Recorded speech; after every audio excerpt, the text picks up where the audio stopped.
शिवाय। अध्याय दूसरा। देवराज को शिवलोक की प्राप्ति, चंचुला का संसार से वैराग्य। श्री शौनक जी ने कहा, महाभाग सूत जी, आप धन्य हैं, परमार्थ तत्व के ज्ञाता हैं। आपने कृपा करके हम लोगों को यह बड़ी अद्भुत एवं दिव्य कथा सुनाई है। भूतल पर इस कथा के समान कल्याण का सर्वश्रेष्ठ साधन दूसरा कोई नहीं है। यह बात हमने आज आपकी कृपा से निश्चय पूर्वक समझ ली।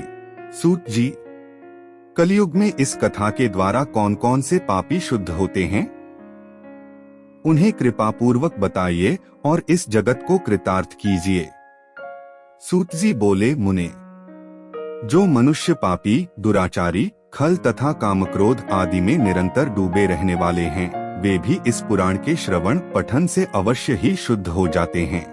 इसी विषय में जानकार मुनि इस प्राचीन इतिहास का उदाहरण दिया करते हैं, जिसके श्रवण मात्र से पापों का पूर्णतया नाश हो जाता है। बहुत पहले की बात है। किरातों के नगर में देवराज नाम का एक ब्राह्मण रहता था। वह ज्ञान में दुर्बल, गरीब, रस बेचने वाला तथा वैदिक धर्म से विमुख था। वह स्नान संध्या नहीं करता था तथा उसमें वैश्यवृत्ति बढ़ती ही जा रही थी। वह भक्तों को ठगता था। उसने अनेक मनुष्यों को मारकर उन सबका धन हड़प लिया था।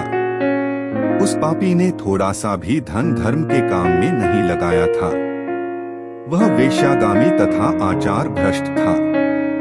एक दिन वह घूमता हुआ दैवयोग से प्रतिष्ठानपुर झूसी प्रयाग जा पहुंचा। वहां उसने एक शिवालय देखा, जहां बहुत से साधु महात्मा एकत्र हुए थे। देवराज वहीं ठहर गए। वहां रात में उसे ज्वर आ गया और उसे बड़ी पीड़ा होने लगी। वहीं पर एक ब्राह्मण देवता शिव पुराण की कथा सुना रहे थे। ज्वर में पड़ा देवराज भी ब्राह्मण के मुख से शिव कथा को निरंतर सुनता था। एक मास बाद देवराज ज्वर से पीड़ित अवस्था में चल बसा। यमराज के दूत उसे बांधकर यमपुरी ले गए। तभी वहां शिवलोक से भगवान शिव के पार्षद गण आ गए। वे कर्पूर के समान उज्ज्वल थे।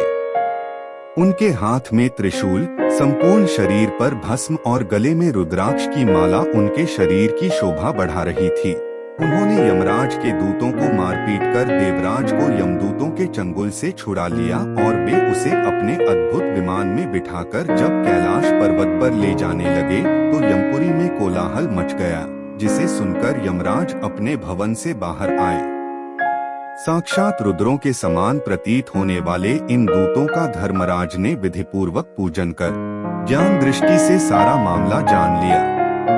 उन्होंने भय के कारण भगवान शिव के दूतों से कोई बात नहीं पूछी।